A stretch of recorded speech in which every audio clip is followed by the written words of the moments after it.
మోహాన్ని క్షయింపజేసుకుంటే మోక్షం వచ్చేస్తుంది అని. మోహం అంటే ఏంటి? దేని మీదైనా విపరీతమైనటువంటి రాగం ఉండటమే మోహం. అలాగే శరీర పతనం అయిన తర్వాత మోక్షం కలగాలని ఎక్కడా నియమం లేదు అన్నాడు. చాలామంది ఏమనుకుంటారు, ఈ శరీరాన్ని విడిచిపెడితేనే మోక్షమని. శారీరక ప్రారబ్ధాన్ని శరీరం అనుభవిస్తూనే ఉండొచ్చు, అయితే జీవాత్మ మాత్రం ముక్తావస్థలో ఉండొచ్చు. అటువంటి వాళ్ళని జీవన్ముక్తులు అని పిలుస్తారు. ఇది మొదటి రకం. ప్రాణంతోనే ఉంటారు కానీ దేహంతో సంబంధాన్ని విడిచిపెడతారు, వాళ్ళు జీవన్ముక్తులు. తన యొక్క ఇష్టదైవం యొక్క లోకంలో నివసించడం అనేది సాలోక్య ముక్తి అంటారు. అంటే ఆ లోకంలోనే ఉండడం. అంతకంటే ఎక్కువ పుణ్యరాశి కలిగినటువంటి మానవులకి తన యొక్క ఇష్టదైవం యొక్క సామీప్యంలో నివసించే భాగ్యం కలుగుతుంది, దగ్గరలో.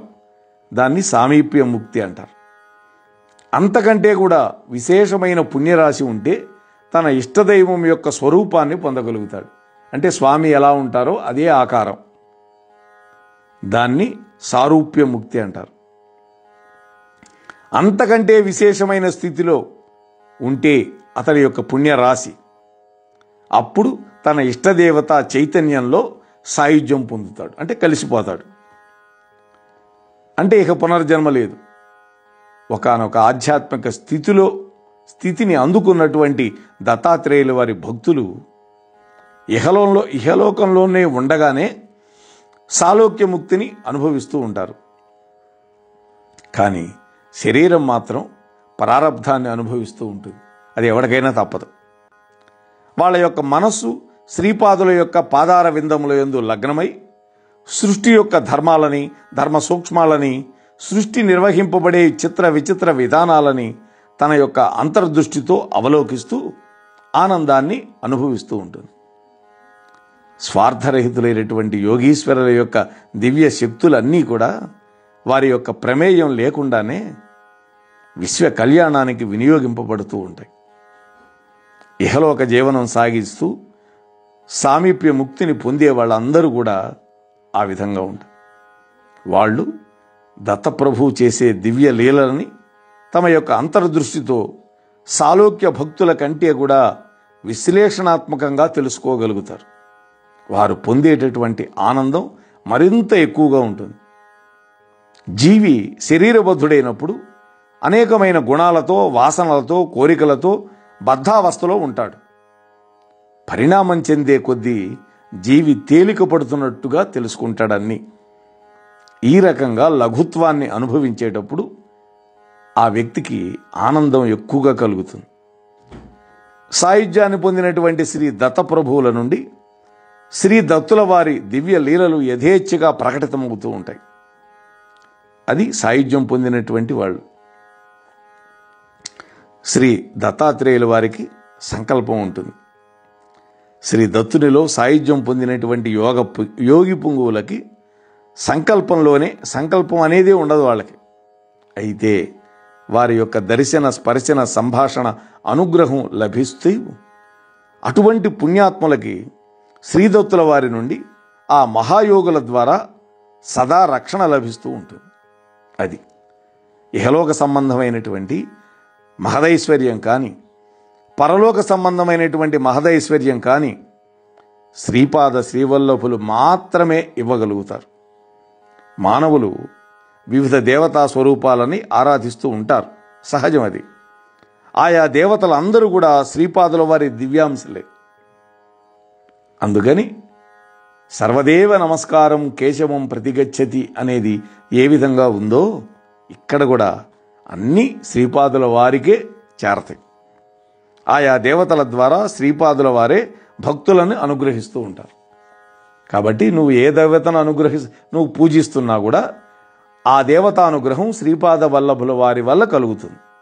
ఇది ఇక దత్తుల వారి ఆరాధన యొక్క వైశిష్ట్యం ఏంటో చెప్తున్నాడు ఇక్కడ. మళ్ళీ ప్రశ్న వేస్తున్నాడు శంకర భట్టు. అయ్యా, అట్లాగైతే మనం అనేక రూపాలలో ఉన్నటువంటి దేవతలను ఆరాధించాలా, లేకపోతే శ్రీపాదుల వారినే ఆరాధించాలా? దేవతలందరూ శ్రీపాదుల వారితో అభిన్నము అని చెబుతున్నారు కదా. నాకు ఈ విషయంలో కాస్త అనుమానాలు ఉన్నాయి, బాగా అర్థమయ్యేటట్టు నాకు చెప్పండి అని శంకరభట్టు అడిగాడు. అప్పుడు నామానందులు చెప్తున్నారు ప్రసన్నుడి, అయ్యా, ఒక కన్యకి వివాహం చేశారు. ఆమె అత్తవాళ్ళ ఇంటికి వెళ్ళింది. ఒకసారి ఆ కన్య యొక్క అన్నగారు ఆమెను చూడటానికి వెళ్ళాడు. చెల్లెలు యొక్క అత్తగారు ఆ వచ్చినటువంటి కోడల యొక్క అన్నయ్యతో అంటున్నది, అయ్యా, మీ చెల్లెలు మా ఇంట్లో ఎన్నో రకాల దొంగతనాలు చేస్తున్నది. పాలు, పెరుగు, మజ్జిగ, నెయ్యి దొంగచాటుగా ఎక్కువ పరిణామంలో తీసుకెళ్తూ ఉన్నది, తాగుతూ ఉన్నది, సేవిస్తూ ఉన్నది, అంటే పుచ్చుకుంటున్నది. ఒక్క దొంగతనమైనా నేను సరిపెట్టుకునేదాన్ని, ఇన్ని రకాల దొంగతనాలా అని వాపోయింది. అప్పుడు ఆ అన్నయ్య చెల్లెల్ని పిలిచి, అమ్మా, ఇన్ని పదార్థాలను దొంగిలించటం అనేది ఈ రోజు నుంచి మానుకో. నీవు సేవించేవన్నీ కూడా చిక్కటి పాలలో నిబిడీకృతమై ఉన్నాయి కదా. కాబట్టి పాలు, పెరుగు, మజ్జిగ, నెయ్యి వంటి వాటి అన్ని రకాల పదార్థాలతోటి సత్తువులు ఒక చిక్కటి పాలలోనే ఉన్నాయి. అందువల్ల నీకు కావాల్సినంత పరిణామంలో చిక్కటి పాలు మాత్రమే తాగు.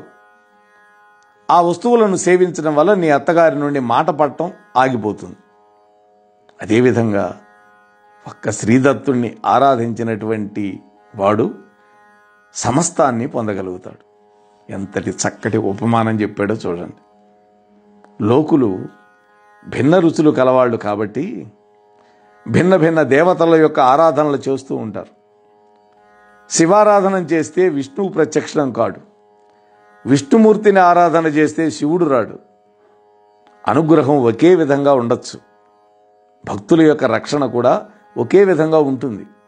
సగుణ సాకార భక్తితో చేసేటటువంటి కర్మల యొక్క ఫలితం ఆయా కర్మలకి అనుగుణంగానే ఉండాలి. అంతే కదా. అనేక జన్మల్లో చేసేటటువంటి పాప రాశి క్షీణదశలో ఉన్నప్పుడు, పుణ్యఫలం మహావిశేషంగా ప్రోగవుతున్నప్పుడు శ్రీ దత్తుల వారి భక్తి కలుగుతుంది వాడికి. అది అందువల్ల దత్తభక్తులకి అసాధ్యం అనేది లేదు. విధాత నుదుట వ్రాసినటువంటి వ్రాతను కూడా మార్చటానికి దేవతలెవ్వరికీ శక్తి లేదు. అయితే భక్తుడి యొక్క ఆవేదనకు స్పందించి శ్రీ దత్తాత్రేయుల వారు మాత్రం తమ భక్తుడి యొక్క నుదిటి వ్రాతను కూడా చెరిపి పారేసి కొత్త రాతని రాస్తాడు. అలా రాయమని ఆయన రాయుడు బ్రహ్మదేవుడిని ఆదేశిస్తాడు. చూసారా, అంటే ప్రోటోకాల్ పాటిస్తాడు ఆయన కూడా. తానే చేయొచ్చు, కానీ అలా రాసేవాడెవడు? బ్రహ్మ. ఆ బ్రహ్మచేత రాయిస్తాడు మార్చి. జీవుల యొక్క శారీరక, మానసిక, ఆధ్యాత్మిక స్థితులన్నీ కూడా ఆయా స్థితులలో ఉండటానికి స్థితికర్తమైనటువంటి విష్ణువు కారకుడు. తగినటువంటి పరిపక్వత చెందకుండా ఒక్కసారి ప్రచండమైనటువంటి యోగశక్తి జీవునిలో ఉన్నటువంటి ప్రకటితమైనటువంటి పరిస్థితుల్లో అతడి శరీరం కానీ, మనస్సు కానీ, బుద్ధి కానీ ఆ శక్తిని తట్టుకోలేక అగ్నిజ్వాలలలో సజీవంగా దహనం అవుతున్నట్లుగా అనుభవం పొందుతాడు. అందువల్ల ఆ జీవుడు జీవయాత్ర సక్రమంగా చేయటానికి విష్ణువు తోడ్పడి వాడి యొక్క కర్మానుసారంగా ఆయా స్థితులన్నిటిలో కూడా వాడికి సహాయం చేస్తాడు. శ్రీకృష్ణుల వారు శ్రీ దత్తప్రభువుతో అభిన్నత్వాన్ని కలిగినవాడు. గోవర్ధనగిరిని ఉద్ధరించారు పరమాత్మ కృష్ణుడు. ఇది పామరులకు తెలిసిన విషయం. అయితే గోపకులు, గోపికలు అందరూ కూడా పూర్వజన్మలో గొప్ప ఋషులు. రామావతారంలో వాళ్ళందరూ యోగీశ్వరులే. అయితే వారికి ఉన్నటువంటి ఆ యోగ గ్రంథులు విభేదనమై ప్రచండమైనటువంటి యోగశక్తి తాండవించేటప్పుడు జీవాత్మ అత్యంత తేలికతనాన్ని అనుభవిస్తుంది. ఆ సూక్ష్మ స్థితి వల్ల మహత్తరమైనటువంటి యోగానందం కలుగుతుంది. అంతటి సూక్ష్మ స్థితిని పొందటానికి అనేక వేల జన్మలు ఎత్తాల్సి ఉంటుంది. అంత తేలికైన పని కాదు అది. శ్రీకృష్ణుడు తన ఆశ్రితుల యొక్క భారం అంతా తానే వహించి వారి యొక్క గ్రంథి విభేదనం చేసి జీవన్ముక్తులను చేశాడు. ఇది ఒక ఆధ్యాత్మిక రహస్యం. భౌతికమైన దృష్టితో చూసేవాళ్ళకి కృష్ణుడు గోవర్ధనగిరిని ఎత్తి తన వాళ్ళని రక్షించడం మాత్రమే అర్థమవుతుంది. అందువల్ల తన భక్తుల యొక్క వివిధ స్థితులని మార్చాలి అని శ్రీ దత్తాత్రేయుల వారు సంకల్పిస్తే సామాన్యంగా నడవవలసినటువంటి పరిణామ క్రమాన్ని శీఘ్రతరం చేయవలసింది అని విష్ణువుని ఆదేశిస్తాడట స్వామి. ఈ ప్రక్రియలో తన భక్తులకి అనుభవంలోకి రావలసినటువంటి బాధలని, కష్టాలని అన్నింటినీ భక్తుడి చేత అజ్ఞాత స్థితిలో అనుభవింపజేస్తాడు. అంటే వాడికి కష్టాలు అనుభవిస్తున్నాను అనేటువంటి స్ఫురణే లేకుండా ఉండే స్థితిలో చేస్తాడు. లేదా ఆ బరువు బాధ్యతలు శ్రీ దత్తాత్రేయుల వారు తమ యొక్క భుజస్కంధాల మీద వేసుకుంటారు. చూశారా స్వామి యొక్క అవ్యాజమైన అనుగ్రహం, వాత్సల్యం. వారు ఎంతటి కారుణ్యమూర్తి. శ్రీపాద శ్రీవల్లభ అవతారం యొక్క ప్రధాన లక్ష్యం తమతో సాయుధ్య స్థితిని అనుభవించే యోగులని 1,25,000 మందిని తయారు చేయడం. చూశారా, ఒకళ్ళిద్దరు కాదు. అలాగే కర్మబంధాలన్నింటినీ ఒక్క స్పందనలను వాటి యొక్క స్పందనలని లయం చేసే సంకల్పం కలిగినటువంటి పక్షంలో శ్రీ దత్తుల వారిని రుద్రాంశ విజృంభించి కోటాను కోట్ల జన్మాలు అవి గతించినవని రాబోయేవని అయినా కూడా వాటన్నింటినీ ధ్వంసం చేసి ఆ జీవికి మోక్షాన్ని అనుగ్రహిస్తాట. శంకరుడిని ఆశ్రయిస్తే, అంటే దత్తుల వారిని ఆశ్రయిస్తే శంకరుడు ద్వారా ఈ పని చేయిస్తాడు. నువ్వు అనేక జన్మలు ఎత్తాలి నీ కర్మఫలాన్ని అనుభవించడానికి, కానీ అవన్నీ లేకుండా ఒకే జన్మలో అన్నీ పూర్తి చేయిస్తాడు దత్తాత్రేయ ప్రభు. అది శంకరుడు ద్వారా చేయిస్తాడు. చూసారా, అప్పుడు ఆ జీవికి మోక్షాన్ని అనుగ్రహిస్తాడు. వారిలో ఉన్నటువంటి బ్రహ్మాంశ కానీ, విష్ణుంశ కానీ, రుద్రాంశ కానీ ప్రస్ఫుటమై తదనుగుణంగా తన భక్తుణ్ణి సంరక్షిస్తూ ఉంటుంది. దత్తాత్రేయులు ఆయన త్రిమూర్త్యాత్మకుడు కదా, కాబట్టి ఆ 3 అంశాలు ప్రస్ఫుటమై తదనుగుణంగా తన భక్తుడిని రక్షిస్తారు. ఇదంతా కూడా వారి యొక్క సంకల్పాన్ని బట్టి ఉంటుంది. వారికి అటువంటి సంకల్పం కలగడానికి మనమేం చేయాలి? భక్తి మార్గాన్ని అవలంబించాలి. ఒక పర్యాయం పీఠికాపురంలోని శ్రీపాదుల వారి ఆశ్రితుడొకడు గుర్రం ఎక్కాడు. అది అతన్ని పడదోసి తొక్కేసి గాయపరిచింది. రక్తసిక్తుడైనటువంటి ఆ భక్తుడి వైపు శ్రీపాదుల వారు తమ యొక్క అభయహస్తాన్ని చూపించాడు. వెంటనే గాయాలన్నీ క్షణకాలంలో మాయమైపోయినాయి. శ్రీపాదుల వారి యందు నమ్మకం ఇసుమంత కూడా లేనటువంటి మరొకడికి అదే రోజున 100 వరహాలతో నిండినటువంటి ఒక పాత్ర లభించింది. 100 బంగారు బిళ్ళలు ఉన్నటువంటి ఒక చెంబు. శ్రీ పైండా వెంకటప్పయ్య శ్రేష్ఠి గారు శ్రీపాదుల వారిని ఈ విషయమై వివరణ అడిగాడు. అప్పుడు శ్రీపాదుల వారు చెప్పారు, నా భక్తుడైనటువంటి వీడు ఇవాళ చావవలసినటువంటి రోజు. చూశారా, ఆ గుర్రం ఎక్కినవాడు. కానీ వీడి యొక్క ఆయుర్దాయాన్ని మరొక 20 సంవత్సరాలు నేను పొడిగించా. ఇది వీడి యొక్క అనన్య భక్తికి ప్రతిఫలంగా నేను నిర్ణయించింది అన్నాడు. ఆహా, ఏమి కటాక్షం గురువు గారిది. వాడు ఆ గుర్రం చేత తొక్కి చావాలి ఆ రోజు. కానీ స్వామి యొక్క భక్తుడు కాబట్టి వాడు రక్షింపబడి 20 ఏళ్ళ ఆయుర్దాయం పొందగలిగాడు ఎక్కువగా. అయితే ఇంకొకడున్నాడే అభక్తుడు. 100 వరహాలు దొరికినటువంటి వాడికి ఈరోజు మహదైశ్వర్యం కలగవలసిన రోజు.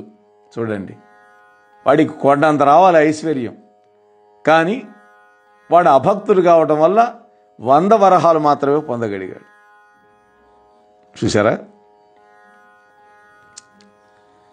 అంటే స్వామి ఏం చేశాడు? కొండంత ఐశ్వర్యం రావాల్సిన వాడికి వాడి మనస్సులో భక్తిభావం లేనందువల్ల, అభక్తుడైనందువల్ల వాడికి 100 వరహాలతోటే పరిమితం చేసేశాడు.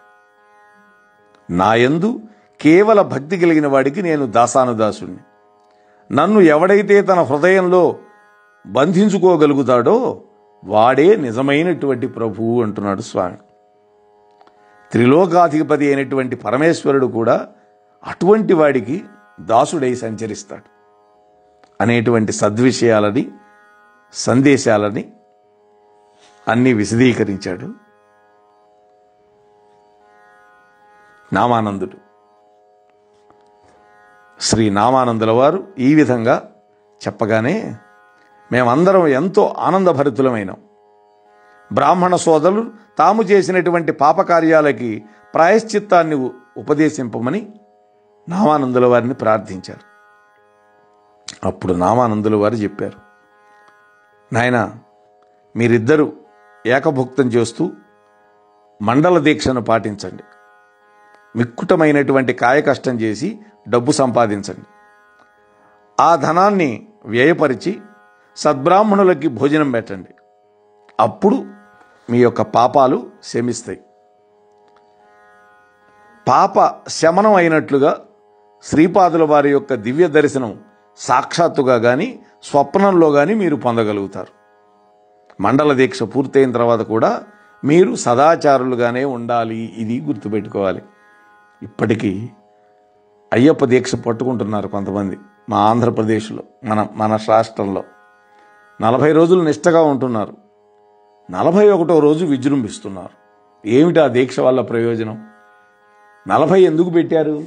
40 రోజులు అభ్యాసం చేయటం వల్ల శరీరానికి అది అలవాటు చేసుకొని పాత విషయాలు మర్చిపోతుంది అని. కానీ 40వ రోజు మాల తీసేసాడో లేదో 41వ రోజు ఇక మందు తాగటం, చిందులు వేయటం, సిగరెట్లు తాగటం, పిచ్చి పిచ్చివన్నీ చేస్తూ ఉన్నారు. దానివల్ల 40 రోజుల్లో దీక్ష ఎందుకు? అసలుకి మామూలుగా ఉండొచ్చుగా. నువ్వు ఎందుకు పెట్టారంటే దీక్ష నీలో ఉండే దుర్గుణాలని, దుర్లక్షణాలని వదిలించుకోవడానికి పెట్టారు. అందుకనే ఇక్కడ శ్రీపాదుల వారి యొక్క చరిత్రలో ఈ మాట అద్భుతంగా చెప్పాడు. కాబట్టి ప్రమాదవశత్తు పూర్వపు అలవాట్లకి బానిసలయ్యారా, మీరు శ్రీపాదుల వారి నుండి రెట్టింపు శిక్ష పొందుతారు అన్నాడు. ఇది కూడా గుర్తుపెట్టుకోవాలి. మనం ఎవరి యొక్క దీక్ష పూనామో ఆ స్వామే నువ్వు 40 రోజుల తర్వాత నీ ఇష్టం వచ్చినట్టు ప్రవర్తించావా నీకు శిక్షేస్తాడు ఆయనే. ఇక అనఘా సమేత దత్తాత్రేయ ఆరాధన ఎట్లా పవిత్రంగా ఉంటుంది అనే విషయాలు చెబుతూ ఉన్నాడు. వీళ్ళల్లో సుశీల అనేటువంటి ఒక బ్రాహ్మణ స్త్రీ కూడా ఉంది కదా. ఆమె అడిగింది తన యొక్క సంకటాలు కూడా పోయేటటువంటి ఉపాయం చెప్పమని నామానందుల వారిని కోరింది. అప్పుడు వారు చెప్పారు, అమ్మా, ఆత్మ నిరంతరాయమైంది. మనస్సు ప్రతి క్షణంలో కూడా అనేక కోట్ల సార్లు మరణించి తిరిగి పుడుతూ ఉంటుంది. ఆ మనస్సు భార్యాభర్తల సంగమ కాలంలో వాళ్ళిద్దరిలో ఎవరైనా కానీ లేదా వాళ్ళిద్దరు కానీ తమ యొక్క మానసిక చైతన్యం జీవ నిర్జీవ పరిస్థితుల మధ్య కనుక చిక్కుకున్నట్లు అనుభవాన్ని పొందితే వాళ్ళకి పుట్టే బిడ్డ నపుంసకుడవుతాడు అన్నాడు. ఇది బాగా గుర్తుపెట్టుకోవాలి. అంటే వాళ్ళల్లో ఒక్కళ్ళైనా లేదా ఇద్దరు కానీ తమ మానసిక చైతన్యం జీవ నిర్జీవ స్థితుల మధ్య చిక్కుకున్నట్లుగా అనుభవాన్ని పొందితే అప్పుడు వాళ్ళకు పుట్టే బిడ్డ నపుంసకుడవుతాడు. పచ్చటి సంసారాన్ని భగ్నం చేసేటటువంటి మహాదోషాల వల్ల మానవుడికి నపుంసకత్వం సిద్ధిస్తుంది. నపుంసక జీవితం మానవుడికి నరకప్రాయం అయిపోతుంది. అన్యోన్యంగా ఉండే దంపతులను విడదీయటం వల్ల, గయ్యాళితనాన్ని ప్రదర్శించి కోడళ్ళని నానా రకాలుగా హింసించడం వల్ల, చూడండి, నిర్దాక్షిణ్యంగా శిశుహత్య చేయటం వల్ల, స్త్రీ హత్యలు చేయటం వల్ల నిస్సహాయ స్థితిలో ఉండే అనాథల పట్ల పరమ కర్కశత్వాన్ని చూపటం వల్ల ఈ నపుంసకత్వం కలగటమే సంభవం అవుతుంది. లేదా నపుంసకత్వం కలగటం కానీ, లేదా ఒక నపుంసకుడికి భార్యగా కావటం కానీ తటస్థిస్తుంది. చూసారా, మగవాడైతే నపుంసకుడు అవుతాడు, ఆడదైతే ఆ నపుంసకత్వం ఉన్న వాడికి భార్య అవుతుంది. మానవుడికి ఒక స్త్రీ యందు 10 మంది సంతానం కనడానికి హక్కు ఉన్నది. చూసారా, శాస్త్రం ఎంత గొప్పగా చెప్పిందో. ఆ పైన సంతానం అనేది కనడం అనేది ధర్మ విరుద్ధం. 10 మంది సంతానం కన్న తర్వాత ఆ స్త్రీని తల్లిగా భావించాలి భర్త. అమ్మా, నీ భర్తకి నపుంసకత్వం పోయి పురుషత్వం సిద్ధించటానికి, నీవు అనుకూల దాంపత్యంతో సర్వసుఖాలు పొందడానికి అనఘావ్రతం చేసి అనఘాదేవి సమేత శ్రీ దత్తాత్రేయుల వారిని సంతుష్టులను చేయి. తప్పకుండా శ్రీ దత్తుల వారు నిన్ను అనుగ్రహిస్తారు. చూసారా, భర్తకి నపుంసకత్వం పోవాలి అంటే అనఘా దత్తాత్రేయుల వారిని ఆరాధించాలి.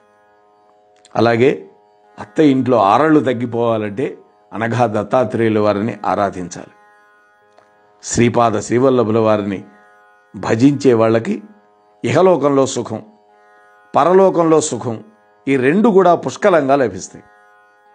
శ్రీ బాపనాచార్యుల వారు తమ మనువణ్ణి సాక్షాత్తు దత్తాత్రేయులు వారుగా దర్శించి సిద్ధమంగళ స్తోత్రాన్ని పఠించారు. దత్త దర్శనం కలిగినటువంటి అనుభూతితో చెప్పబడినటువంటి అక్షరాలు మహాశక్తివంతాలుగా ఉంటాయి. ప్రతి అక్షరం కూడా యుగ యుగాంతాల వరకు చైతన్యంతో విలసిల్లుతూ ఉంటుంది. వాటిలో వ్యాకరణ దోషాలు పట్టుకోకూడదు, వెతకూడదు. ఈ సిద్ధమంగళ స్తోత్రాన్ని పఠించడానికి ఏ రకమైనటువంటి విధి నిషేధాలు లేవు.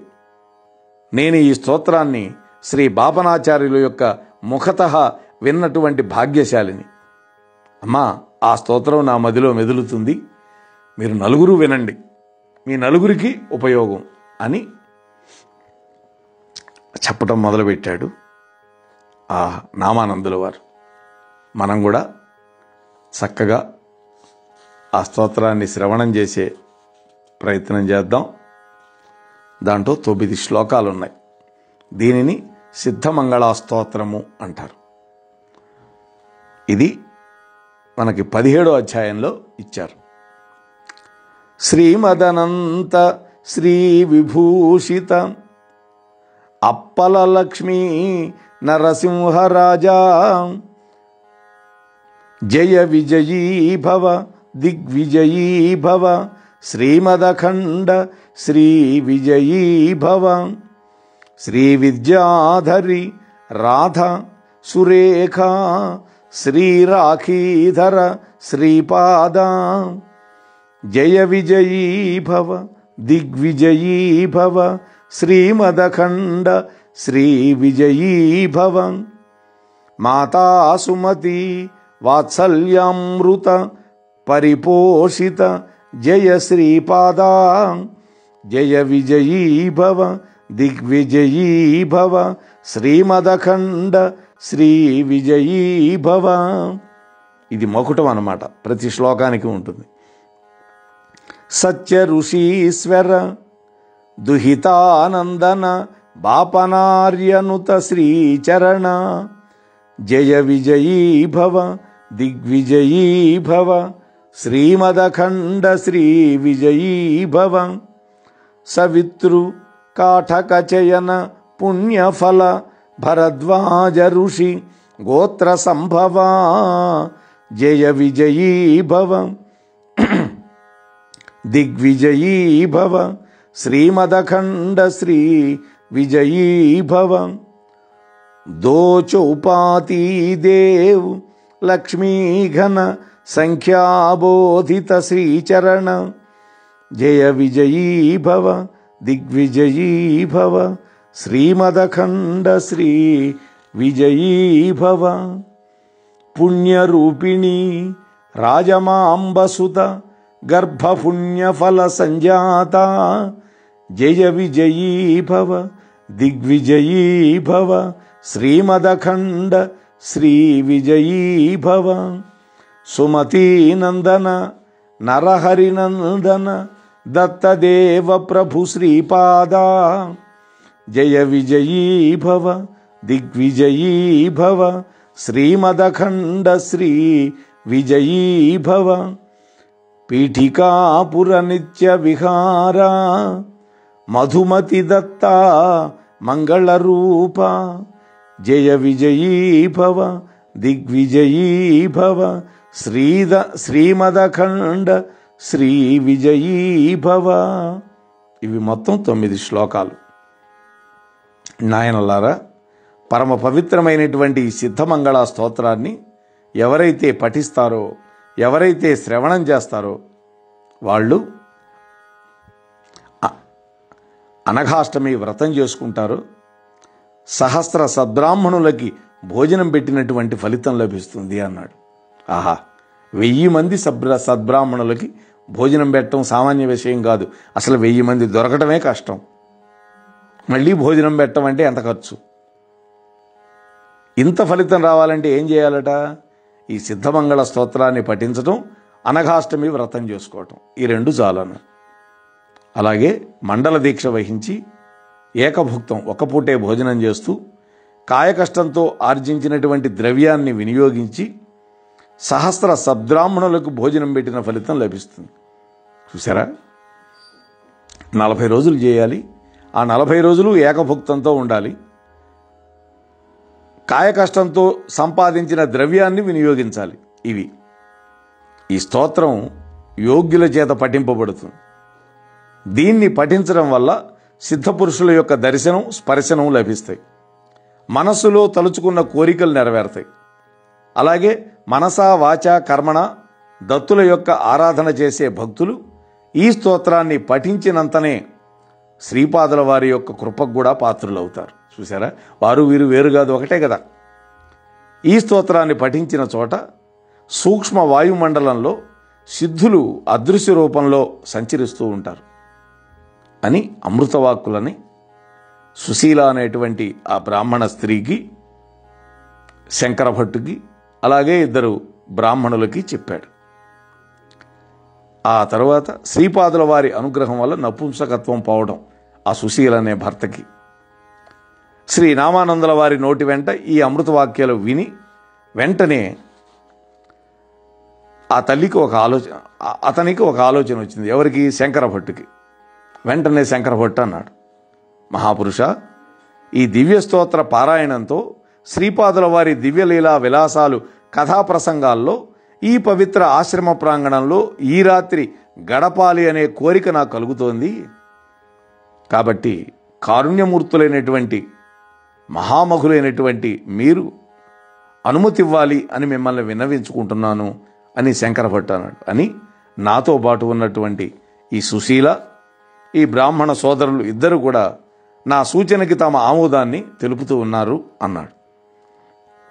అప్పుడు ప్రసన్న హృదయుడైనటువంటి శ్రీ రామానందుల వారు తమ ఆమోద ముద్ర వేసి రాత్రి అంతా కూడా శ్రీపాదుల వారి నామస్మరణంతో, వారి యొక్క లీలా కథా ప్రసంగాలతోటి, ఈ సిద్ధమంగళ స్తోత్ర పఠనంతో గడిపారు. తెల్లవారింది. శ్రీపాదుల వారికి దివ్యశ్రీ మంగళహారతి ఇచ్చారు. మంగళహారతి అయిన తర్వాత ఆశ్రమానికి ఒక 2 ఎడ్ల బండి మీద భోజన సామగ్రి అంతా వేసుకొని బండివాడు ఒకడు వచ్చాడు. ఆ బండివాడు సుశీలమ్మతో అన్నాడు, కొద్దిసేపట్లో మీ అత్తమామలు, మీ భర్త మరొక బండిలో ఈ ఆశ్రమానికి వస్తున్నారు అని చెప్పాడు. ఆశ్చర్యకరం. భోజన సామగ్రాన్ని దింపి ఆ బండివాడు వెళ్ళిపోయాడు. బండివాడు వచ్చి వెళ్ళిన సమయంలో లోపల శ్రీ రామానందుల వారు ధ్యానావస్థలో ఉన్నారు. శ్రీ రామానందుల వారు ధ్యాన స్థితిని వదిలిపెట్టి ప్రాకృత స్థితికి వచ్చినప్పుడు ఆ బండివాడు ఎక్కడా అని అడిగాడు. ఆందోళనగా ప్రశ్నించాడు. బండివాడు వెళ్ళిపోయినాడు అని చెప్పగానే, ఆహా, మీరెంత అదృష్టవంతులు, నేనే దురదృష్టవంతుణ్ణి అని వాపోయినాడు. మేమందరం ఆశ్చర్యపోయినాం అంటున్నాడు శంకరభట్టు. అప్పుడు నామానందులు అన్నారు, శ్రీపాదుల వారు పరమ కారుణ్యమూర్తి, వారే బండివాడు రూపంలో వచ్చి మీకు తన దివ్య దర్శనం ఇచ్చాడు. అమ్మా సుశీల, నీ అదృష్టం పండింది. నీ భర్తకున్నటువంటి నపుంసకత్వం పోవడమే కాకుండా నీ భర్త నీ అత్తమామలు కొద్దిసేపట్లోనే ఎడ్ల బండిలో ఇక్కడికి చేరుకోనున్నారు అని చెప్పాడు.